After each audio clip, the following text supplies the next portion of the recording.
Çin Komünist Hükümeti'nin yıllardır Doğu Türkistan'da yürüttüğü kültür katliamı ve etnik temizleme uygulamaları kapsamında Kaşgar ve çevre vilayetlerde Uygur kültür medeniyetine özgü yapılmış evlerin düzeltilmesi için baskıların arttığı gözlemlendi.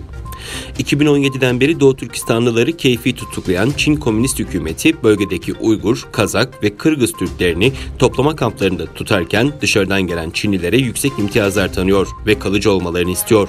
Çin'in Doğu Türkistan'da mevcut camilerin büyük kısmını yıktığı ve sayılı camileri ise Çinli turistlere bar yaptığı, dünyaca meşhur camileri de ibadete kapatıp turizm bölgesine dönüştürdüğü belgelenmişti.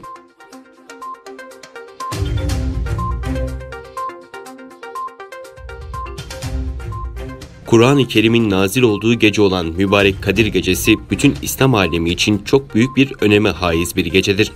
Uygur Hareketi yaptığı basın açıklamasında bütün Müslümanların Kadir Gecesi'ni tebrik ederken onlardan Doğu Türkistan'daki Müslüman Uygur Türklerini hatırlamalarını, onların çektikleri sıkıntıları bir kez daha duymalarını ve onlar için dua etmelerini istedi.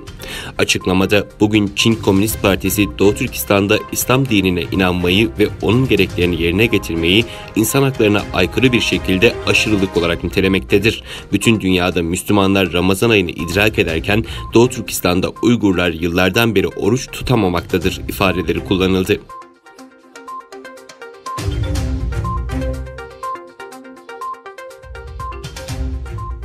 Dünya Sağlık Örgütü'ne üye 194 ülke Çin virüsün kaynağıyla Dünya Sağlık Örgütü ve diğer ülkelerin salgının yayılma sürecinde attıkları adımların soruşturulmasını öngören tasarıyı oy birliğiyle kabul etti. 100'ü aşkın ülke adına Avrupa Birliği tarafından sunulan karar tasarısında koronavirüs krizine ortak yanıtlar bulunması gerektiğine vurgu yapılarak salgın sürecinde atılan adımların tarafsız, bağımsız ve kapsamlı bir şekilde değerlendirmeye alınması çağrısında bulunuldu. Tüm üye ülkelerin oy birliğiyle kabul edilen ve bağlayıcılığı bulunmayan tasarıda soruşturmanın Dünya Sağlık Örgütü'nün COVID-19'a karşı attığı adımlarla bu eylemlerin zamanlaması konusundaki incelemeleri de içermesi gerektiği kaydedildi.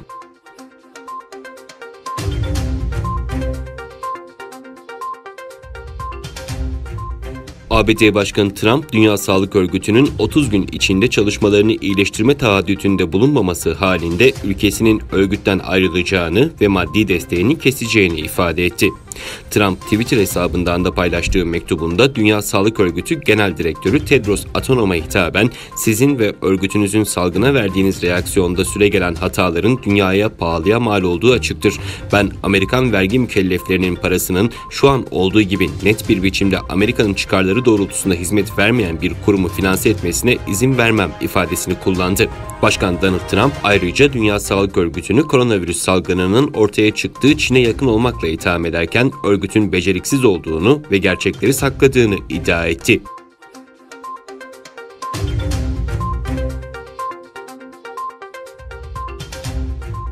Birleşmiş Milletler Suriye Özel Temsilcisi Geir Pedersen, Suriye'de çatışan tarafların anayasaya taslak çalışmaları için Cenevre'deki görüşmeleri yeniden başlatmaya hazır olduğunu bildirdi. Pedersen, Anayasa Komitesi toplantılarının görüntülü konferans yoluyla yapılmasının mümkün olmayacağını belirterek, hükümet ve muhalefet koronavirüs pandemisindeki durum el verir vermez Cenevre'ye gelmek konusunda ve bir sonraki toplantının gündemi üzerinde uzlaşmışlardır açıklamasını yaptı.